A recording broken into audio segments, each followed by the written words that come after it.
let me start with a couple questions today. And this first one I want you to just kind of take through the sermon as I preach it. Is your life going as you expected it would? Is it meeting your expectations? Okay? So just hold on to that one. That's a big question. Let me ask a maybe harder one. Did last night go according to your expectations? Especially after the first half? Yeah, if you're a Bears fan, right? Biggest win since '85. And one of the few. Oh, I'm bitter. Yeah, I'm struggling. I stayed up late. All right. Let's move on to something less painful for us Packer fans. Let's think about Christmas. Did Christmas meet your expectations this year? Now, I had a really good Christmas. I really did. So for me, it was one of those where we celebrated first with my wife's family, and everybody was there. Even my wife's 99-year-old grandmother was there. She's a really cool lady. And we had a Christmas with everybody gathered, got to picture the whole thing. And then we celebrated with my side. And then in our family, we have all these fun traditions now that my kids are getting older. So we spend all of Christmas Eve and all of Christmas Day together. And we have to get a real tree. I can't buy a fake tree. We have to go cut it down. So we go out into the hinterlands and we found this tree. We always take a picture in front of it. And again, I don't recommend using power tools that way. You don't hug your kids with them. I didn't cut him in half. He was okay. But I did let him use it to cut off a few branches. So I'll get you a little Sawzall experience, which is really nice. And he was good with it. But we got the tree, then we put it down, we decorate, we do the whole thing. And then I get done preaching 4 sermons on Christmas, and they make me go get all of the mattresses and drag them down, and they still sleep around the tree. I love this. It's so fun. And then they get up a little too early and open presents and the whole thing, and it's really, really fun. And this year, I got a present that I've been wanting for a long time. It was really, really, I love it. I'm having a lot of fun with it. And so everything went really well. Everything went according to plan. We had a great celebration, and it still yet felt a little flat to me. I never got in the Christmas spirit, and I look back and I'm like, what happened? I missed it. It's just like it all happened really fast, and it's one of those where you should be enjoying it, and it's going to be different soon, but you're in the middle of it, and you're like, why doesn't this feel like more? You should be happy. You ever have an experience like that? You should be happy. Everything's going well, but then there's just this ache in you that goes like, well, why doesn't this feel bigger? Why doesn't this feel more satisfying? You ever have an experience like that? And the older I get, the more I notice that there's a sense of dissatisfaction in life that happens both when life is going well and when it's not. And it makes sense when it's not, right? Like you look around the country right now and you go, there's this political unrest, this wild, crazy shooting in Minneapolis, and you see how that divides our country, and then in Portland, and we're starting a war in Venezuela, and you look at how people are responding to this, and of course, it's disappointing. Packers lose, it's disappointing, that makes sense. But what doesn't make sense is why does life feel disappointing when life goes well, and it works out, and there's still this ache, right? And it's odd, especially in our culture, because I hear a lot of people complain about life, even when it's good. And think about our culture. We're one of the most prosperous, well-funded, comfortable cultures the world's ever known. We have more at our fingertips than any generation before us, and yet I don't think we're not happier. I'm not sure we're more content. In fact, we might be one of the most dissatisfied, depressed, anxious generations to ever live. And it leaves you kind of asking some hard questions. At least it does me. What if we're expecting life to give us something it was never meant to provide? What if we put all these expectations on life to meet some need in us, and it just was never meant to give that to us? So we're calling this series Not So Great Expectations, because often our expectations of relationships and life and even God leave us feeling kind of disappointed. And so we're using this series to kind of check our expectations against Scripture and against reality, and against what the Word of God has to say. And so here's the definition we're using. An expectation is a longing attached to a script. Now, the longing is that good thing you want, right? Of course, we all want the good life. We want to be content. We want to feel satisfied. And the longing's not the problem. The problem is when we attach a script to it, and we say our relationship should feel like this, and my longing should be met this way, and should happen like that, and in this time frame, and then we put all our scripts to it, and when life doesn't kind of go the way we want to, we feel disappointed, right? And one of the deepest scripts that all of us carry, that I've noticed as a pastor, is that my life should give me meaning. We assume that if we pour all this energy into our life, like we work hard, we do all the right things, we study, we eat our vitamins, and we work out, and then at some point, like life should make sense. And if we did the right things, then it should go the way that we want it to.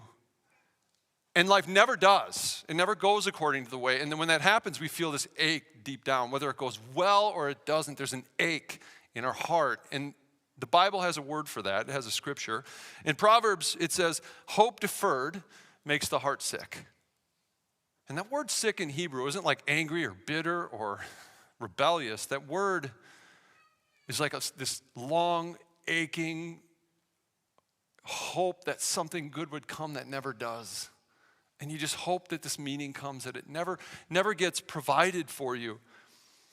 And because we all feel this at some level, I'm really grateful for this book in the Bible called Ecclesiastes. Now, Ecclesiastes isn't written to people whose life is falling apart. It's written to people whose life is going well, to people who have done everything and have built a life and done all the right things, and then yet still feel that ache that says there's got to be more. And so this series and this message is really an invitation to all of us. It's a hard invitation, okay, but it's a good invitation. And what we're asking you to do is let go of the expectations that drain you and cling to the hope and really the person that sustains you. And we're going to talk about how do you cling to that? How do you really look to the one thing that can actually sustain you in this life when life always lets you down? So let's, if you have your Bibles, turn to Ecclesiastes chapter 2. And what I want to do is I want to ask some questions today, some of the big picture questions about meaning and the search for meaning in your life. And so the first question I want to wrestle with is this one. How can life feel How can life feel empty even when everything works? Like, why does life kind of still feel empty when it seems like things are going well and you feel that ache? Why is that? Okay, now, I want to tell you a little bit about the author of Ecclesiastes. The author of Ecclesiastes is not somebody struggling in life. He's not somebody speaking from a life falling apart. His name is Solomon. He was the king of Israel, the third king. And he inherited a kingdom that was like the most prosperous golden age. He built the temple and this house, and he had this incredible amount of money. He's considered maybe one of the wealthiest people who has ever lived. He had 700 wives, which I don't know how wise that is, but he was called the wisest man who ever lived. He was given a divine gift of wisdom. And people and kings and queens would travel from throughout the entire world to just see what his life was like. So if anybody had a right to say, no, life is meaningful and really, really satisfying, it was Solomon, which makes what he's about to say here unnerving, if you ask me. So here's what he writes, okay? In Ecclesiastes chapter 2, he says, I denied myself nothing my eyes desired. Now, I refused my heart no pleasure. My heart took delight in all my labor, and this was the reward for all my toil. Yet when I surveyed all that my hands had done and what I had toiled to achieve, everything was meaningless, a chasing after the wind. Nothing under the sun. Nothing was gained under the sun. So listen to this. This is crazy. So I hated life. I hated it. This is Solomon talking, right? Because the work that is done under the sun was grievous to me. All of it is meaningless, a chasing after the wind. That's depressing, isn't it? Like, here's a guy not writing to us out of failure. This is not a guy writing to us out of poverty. This is the honest lament over the emptiness of life from a man who had everything. Now, I'd encourage you to read all of Ecclesiastes. I actually really like this book. It's pessimistic, and you're kind of like, oh, okay, at least somebody's naming something I've felt. Like, it's not like reading Job. That's harder for me. Like, Job is about a guy who lost everything, and it's like this guy's miserable, and his friends are miserable, and they can't figure anything out, and you understand, like, he lost it all, so of course he's miserable. That makes sense. They search for meaning in it, okay? Ecclesiastes isn't asking why life is hard. It's asking why life, right, like, feels meaningless even when you gain everything. And so it asks a different question and speaks to a different ache in the heart, because this kind of disappointment doesn't show up when life falls apart. The kind of disappointment and the ache I'm talking about is when you get the job, right? Like, you get the girl and everything turns out well, and like you check the boxes and you still go, wait a minute. There's got to be more. It even shows up when you achieve your wildest dreams and you're that person, you're the unicorn who's so successful, and you get to the top of the ladder and you're like, yeah, okay. And then you're like, wait a minute. Now let me share a story to explain what I mean. Because this isn't just an ancient problem, it's a modern one. Back in 2005, Tom Brady, you remember this guy? He was 27 years old. He's good looking. He's dating supermodels. He's won 3 Super Bowls at this point. And he's on top of the world. He's kind of done everything. And he does a 60-minute interview with Steve Croft. And here's what he says in that interview. Listen to what he says. He says, why do I have 3 Super Bowl rings and still think there's something greater out there for me? You know, God, there's got to be more than this. I mean, this can't be what it's cracked up to be. I mean, I've done it, right? I'm 27. And what else is there for me? And the interviewer says to him, well, what's the answer, Tom? He just says, I wish I knew. God, I wish I knew. That's not bitterness talking. That's not failure talking. That's the GOAT. 7 Super Bowls on top of the world saying the same thing Solomon said 3,000 years ago. This is not an ancient problem. This is a human heart issue. And why am I pointing this out to you? Some of you have come here today and you go, you know what, my life really hasn't worked and it's been hard and I'm miserable and that makes sense to you and you understand why you're disappointed. That's some of you. But I bet most of you are walking in here today going, I actually have a pretty good life. Like things have worked out for me. I stayed married, or I have kids, or I'm healthy, or I've got all the comforts I need. I got a car, I got a roof over my head. Like life's been pretty good. And yeah, there is an ache there. You're right, it doesn't feel fully satisfying. So what's going on? This should tell us something. And here's what this tells us. Here's what Ecclesiastes is trying to say. The problem isn't whether life works. The problem is what you expect life to give you. And the problem isn't whether life worked, it's what you expect life to give you, which leads to the next question. Why is it dangerous to put your hope in life giving you meaning? Like, why is it a bad idea to expect life to give you meaning? Now, he builds a great case for it here in Ecclesiastes 2. Listen to what he says next. For a person may labor with wisdom, knowledge, and skill, and then must leave all they own to another who has not labored for it. In other words, he's looked around, he goes, look at all this I've done. I've built it up, I've been wise, I've got this great kingdom, and he's at the end of his life when he's writing this. And his life didn't really go great if you read the whole thing. And he says to everybody, what's the point? I'm going to die and somebody else is going to get it all. And so what he's saying is you can do all the right things. You can build it up. You can create an empire, have the cottage up north, and you can be successful, and you have all the degrees, and everybody thinks you're awesome, and then you die, and then you leave it all behind. You don't get to take it with you. It's impermanent. You know, there's a story that always stuck with me about John D. Rockefeller, right? He's one of the richest Americans ever to live, and he started Standard Oil. And when he died, he was in like $500 billion, something like that. They just wanted to know. Somebody asked like his accountant at the end of his life, how much did Rockefeller actually leave behind? And the accountant just kind of thought and said to him, well, precisely this much. All of it. He left it all. Every single penny was left behind. And here's the thing, I mean, they even said he didn't really enjoy it while he was alive. This is what's so sad about poor Rockefeller. Like he said at the height of his wealth and power, in all of the work that he was doing, he was so stressed out and anxious about it that his hair fell out and he couldn't even eat. All he could eat was crackers and milk. So he could buy every 5-star restaurant in the world and he couldn't even eat. He ate like a child. It's like, what a shame. This is a picture of him when he's 33 years old. Look at this guy. I'm kidding. I don't know how old he is in this picture. I'm just trying to scare you. I just want you to hear me. That'd be bad. Poor guy. Point is, right, like he had everything and he couldn't even enjoy it. And then he died and he left it all behind. You can't take it with you. It's impermanent. It can't give you meaning. Why put meaning in something like that, even if you have a lot of it? But you might say, hold on, Pastor Joel. No, I can leave a legacy. At least that must count for something, right? Like that's got to help a little bit. Well, Solomon says, to an extent, but no, not really. Listen to what he says next. This is interesting. He says, the fate of the fool will overtake me also, because again, he's the wisest man in the world. What then do I gain by being wise? So if you get all your degrees and you're so smart and you figure it all out, he goes, well, what is the difference? What's the point? He goes, I said to myself, this too is meaningless. For the wise like the fool will not be long remembered. The days have already come when both have been forgotten. And he's saying to us, you know what? I know it's hard to hear. And it doesn't matter how much you accomplish. Someday you're just going to be forgotten. We know it's true. And as I wrote this, I actually thought to myself, I'm like, what are the names of my great-grandparents? I honestly couldn't think of it. I could think of one name. I think his name's Bernie. And I'm like, how's Bernie? Who is Bernie? What did he do in life? I don't know where he worked.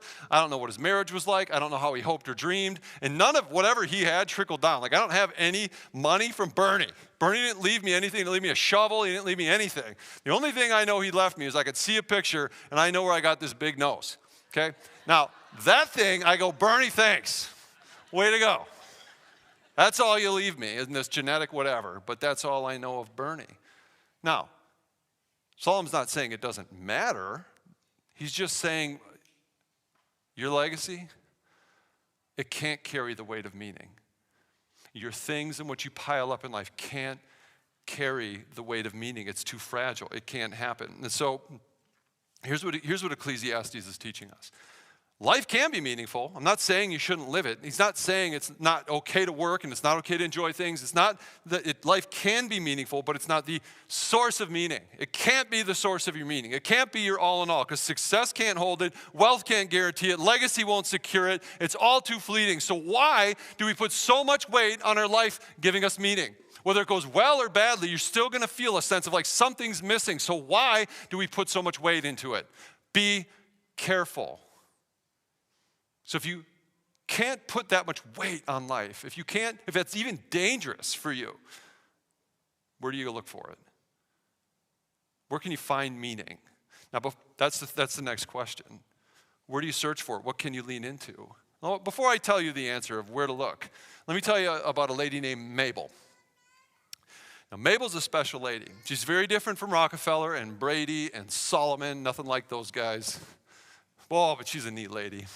And I learned about her in this book called The Life You've Always Wanted by John Ortberg. So if you're starting the new year and you're like, I don't know, what do I read? Check this book out.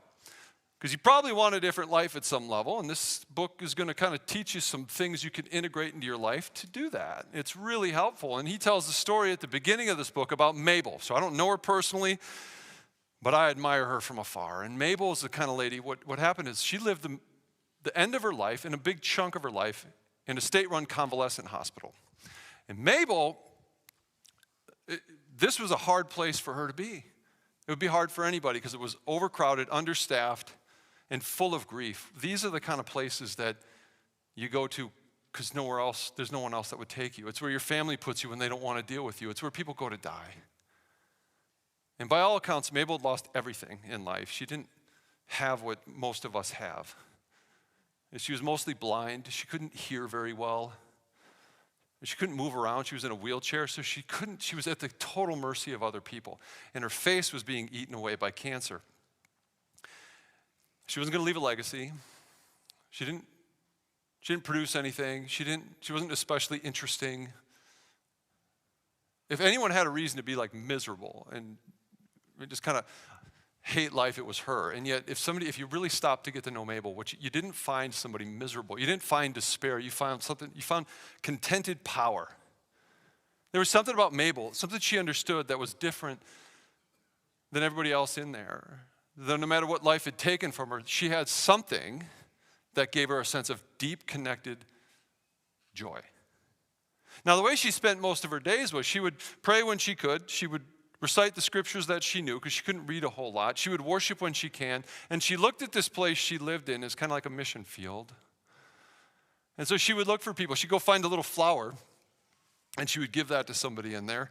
And if she got an extra cookie at dinner, she would take that and think, who can I give this to today to encourage? And wherever she could, she'd give a little word of encouragement. She'd say, hey, I see this. She'd do something. But she just tried to spread joy wherever she lived. She cared about the people that were around her. And when she was asked, what do you do all day, Mabel? How do you spend your day? She says this seriously. She goes, I just think about how good Jesus has been to me. How really, really good he's been to me. And if they asked, how you really doing, Mabel? She said, I honestly, I'm mostly satisfied, because God has been so good to me. Now, how's that possible? Because she's serious. She's like, no. She really meant it. That was how she lived. So if that's true, like let's just think for a minute, like if meaning comes from circumstances, Mabel doesn't make sense. There's no way, right? Like if satisfaction comes from being productive, doesn't make sense. You know, if contentment comes from being in control, that really doesn't make sense. So what'd she have? She had found a way to stay connected and content with a much greater source of power. You see, Mabel wasn't asking life to give her contentment. She wasn't extracting meaning from her situation. She was receiving meaning from God. She was connected to a different source. That's why it feels so different. You know, she's an actual living person living out Psalm 23:1. You ever stop to think about what that means? The Lord is my shepherd, I shall not want. And we say it and we pray it and we know it. Do we really live it? She was. The Lord is my shepherd, I shall not want. No matter what life throws my way, she's saying, I can handle it because the shepherd is good enough for me. She found total contentment in him. And this is what the Apostle Paul called the secret. Now, rarely in the Bible does it say, here's the secret to life, right? Like we all want, like somebody tell me the secret to life. How do I live this life well? He's about to tell you. Now, if you're wondering, where should I memorize a verse? This is one to memorize. This is Philippians 4:12-13. And Paul gives the secret. Listen to this. I know how to live on almost nothing or with everything, right? Like life goes well or doesn't go well. I know how to live that way. I have learned the secret, here it is, of living in every situation, whether it is with a full stomach or empty, with plenty or little. Here it is. For I can do everything through Christ who gives me strength. Now he's saying I've been content whether life's going really well and I got everything. If I'm riding the struggle bus, no matter what, I can be content. And this isn't a mindset. This isn't a strategy. He's saying it's a person. So maybe the question in life really should be this. Why? The question isn't this. Why didn't life give me the meaning I expected? The question should be, where was I expecting meaning to come from in the first place? You ever just stop and question the premise? Like, why were you expecting life to give you meaning? Like, where did you expect it to really come from? And what have you been chasing? And Paul says, I got the answer for you right here. He says, listen, meaning doesn't come from getting the life you hope for. That's what he's saying. It doesn't come from the life you hope for. It comes from being attached to Christ in the life you're actually living. And that you can rely upon. So which brings us back to the beginning of this message. Is your life going as you expected it to? Is it meeting your expectations? Remember how we defined expectation. An expectation is a longing attached to a script. And we all long for the good life. Of course we do, right? You want contentment, you want connection, you want good relationships, you want life to work out. You want that, and that longing is good and God-given. But where we get into trouble, where we struggle, is when we attach our script for how that's supposed to happen to the longing. And a lot of you in this room have attached your script to the success script. Your longings are on the success script. And you think, if I just keep climbing that ladder, I'm going to get to the top of it, and I'll finally feel secure and full, right? Well, Tom Brady's telling you, like, I did it. I'm at the top, and there's got to be more. That doesn't work. Some of you are like, you know what? I'm on the productivity ladder, and I'm going to attach myself to that script. So if I just keep producing and I keep doing all the right things and getting it done, then like my life is going to feel really secure. Well, you know what? Rockefeller did way more. He's way more productive than you. And what ended? He hated life. And he left it all behind. And maybe you're saying, well, no, I've attached my script to the life that works. Well, Solomon's life worked. He had everything working for him. Everything fell into place for Solomon. And what did he tell you at the end? It's meaningless. Those scripts don't work. They promise things that they can't deliver. It's not saying you shouldn't work. It's not saying you shouldn't hope. But what it's saying is let go of the expectations that drain you and cling to the one person who can actually sustain you in this life. And his name is Jesus Christ. And the trick and the secret is, how do I attach to him in a way that gives me deep meaning? Which brings us to the final question I want to wrestle with. If that's true, how do we actually attach our longings to Jesus in a way that sustains us? How do you do it? So nice to say, but how do you do it? And you might think, well, give your life to Jesus, confess your sin, and you'll be with him forever in eternity. You're promised eternity. That sounds awesome, right? Like you go, what a great promise. And it's true. That's really good. And future you in eternity is going to be awesome. But the problem with that, just holding on to that, is you ain't dead yet, okay? So you got a whole life to live, all right? Like, it's not really seems kind of God to say, like, hey, in the future here, and then this is true now, but like, figure it out. No, that's not what he did. He makes us an invitation, and few of us take him up on it. And it sounds like this, and it's in John 15, and you've probably heard it. It's got this really weird word. Oh, but it's a good opportunity, and this is really exciting. Now listen to this. Here's what he says. I am the vine. In other words, I'm the source of life. You are the branches. Whoever abides in me and I in him, he it is that bears much fruit. She it is that bears much fruit. For apart from me, you can do nothing. In other words, abide is the invitation.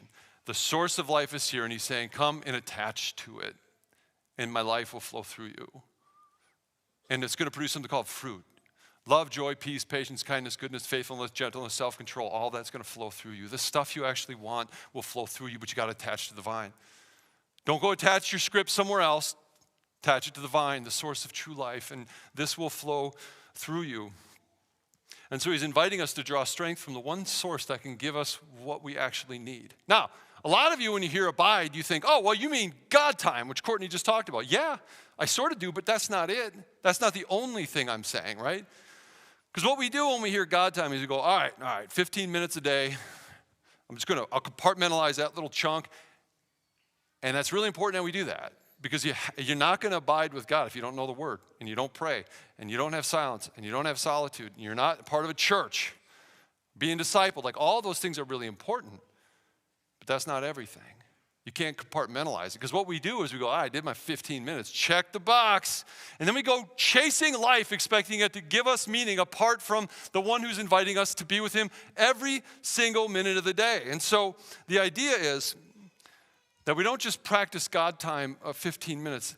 Abiding means staying connected to the source of power your entire life long, all day long, in a way that gives you that connection to God. Now, abiding is an invitation to a secure attachment.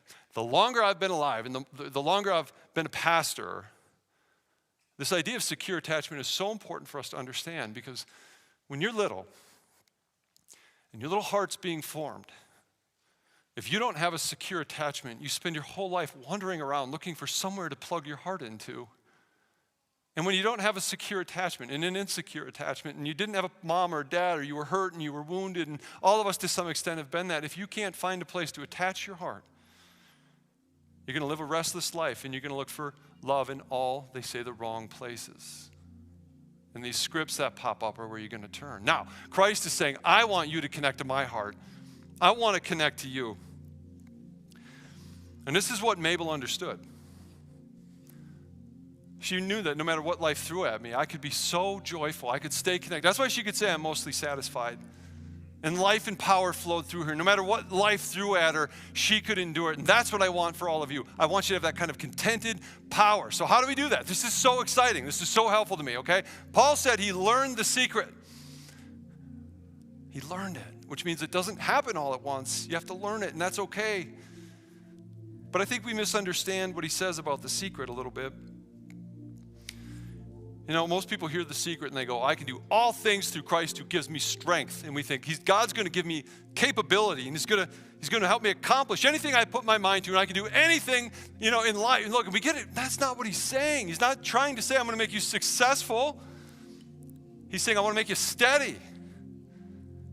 I want you to think about eternity here. He's not talking about winning. He's talking about remaining whole when life crumbles around you. I mean, he's saying, I want to give you, this isn't strength to do more. It's strength to endure anything that comes your way.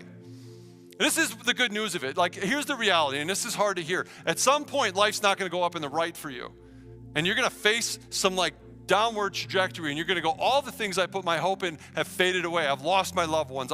My health is gone. And he's saying, I want to connect to you in a way that helps you not crumble and lose yourself when life disappoints you. And you say, I want you to put your hope in me. And the way that you do that, sure, it involves the quiet time.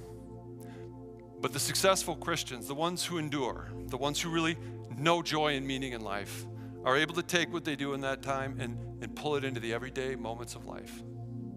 This is what This is what Mabel learned to do. This is the secret. This is what abiding invites us to do, okay? And so let me put it like this. The secret is not changing your circumstances. The secret is learning to stay connected to Christ in every circumstance.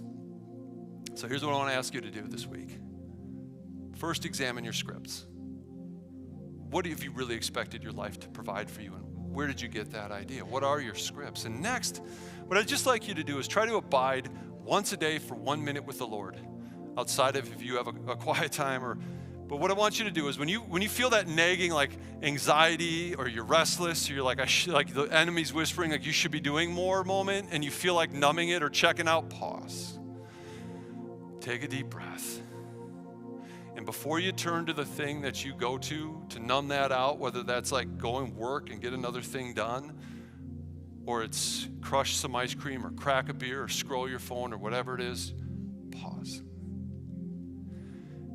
And just say, God, will you meet me in this moment? Before I turn to the thing that I always turn to, pray this little prayer. Jesus, in this moment, I usually turn somewhere else. Help me stay connected to you right now. Actually say, can you offer me something better, Lord, than what I'm going to try to get from this thing I always turn to? And here's the thing. You don't have to judge yourself. You don't have to fix it. You don't have to not do the thing you're going to do anyway. Do it. That's okay. Because you need to understand something about the Father, okay? He's already wiped away your sin, what you do now and what you do into the future. He loves you. He's not going to judge you. His voice always sounds like this. Oh, I love you, and I want to be with you, and I'm with you in this moment. Would you stay connected to me? And I think the more we turn to him and bring that into our daily life, the more that we can just stay connected to the power that actually gives us meaning. This is the secret, is to stay connected to the Father in every single instance of life. And what I want to do is invite you to do that right now. So Pastor Mark is going to lead us in a song about God's absolute love for us, and it's true for you. And I just want you to clear your brain and go, can we just hang out right now?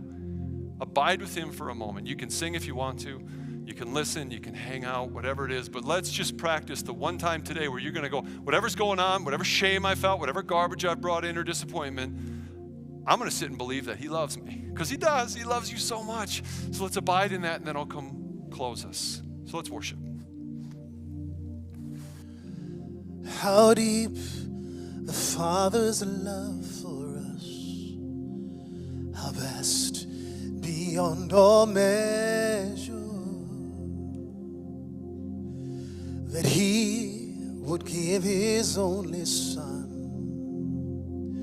to make her rich his treasure. How great the pain of searing the Father turns his face away, and as wounds which mar the chosen one bring many sons to glory. And I will not boast in anything, no gifts, no power, no wisdom, but I will boast in Jesus Christ, his death and resurrection. Why should I gain from his reward? I cannot give an answer, but this I know with all my heart, his wounds have paid my ransom. Sing this last part with me. Why should I gain from his reward? I cannot give an answer, but this I know with all my heart, his wounds I've paid my ransom. Will you just dare to believe that God like that did that for you, wants to be with you, and he wants to be closer, and he wants you to attach yourself to that kind of love. And he's saying, you don't have to get busy with all these other things. Can you just bring me into all of it? Don't deny the one relationship, one person, one meaning that gives meaning to everything else. He's saying, will you attach yourself to me? I love you so much. Church, whether life's going well or is disappointing, God's saying, I want you to trust me right now. Give your heart to me and connect to me. And if you've never done that before, I just invite you to come forward and give your life to Jesus so you can know the true hope of it. And those of you who do, go out into this day, trusting him, connected to him, and just look for one moment this week, every day, to just change your connection to him, and you're going to see your life start drifting towards him. And one day you're going to say, no matter what comes, I'm mostly satisfied. And at the end, you're going to say, he was just so good to me because he was in every piece of your life. Let me pray. Lord, I just thank you that you love us that much, and I pray we can believe it, live that way, and stay connected to you no matter what comes our way, no matter what happens in this life, and that we know, Lord, that we can be mostly satisfied in you no matter what comes. Build that resilience in your church, Father, and let us share it with a world that needs to see it. In Jesus' name, God's people said, amen. Hey, if you want to get connected, we have something called First Step out here after. So if you're like, what's this church about? I want to get to know leaders. I want to know how to get connected, like a discipleship group, or move forward. You can do that right now. Free coffee, free food. We got ICEBLAST coming up. Young people, you want to learn to abide and connect more? ICEBLAST, come on, sign up. Let's do it. It's going to be awesome this year. We almost have like 200 people going to this thing. It's going to be incredible. And hey, if you want to get connected to classes, counseling, there's a table out there with a lot of opportunity. Church, love you. We'll see you next week. God bless you. Enjoy the rest of the day.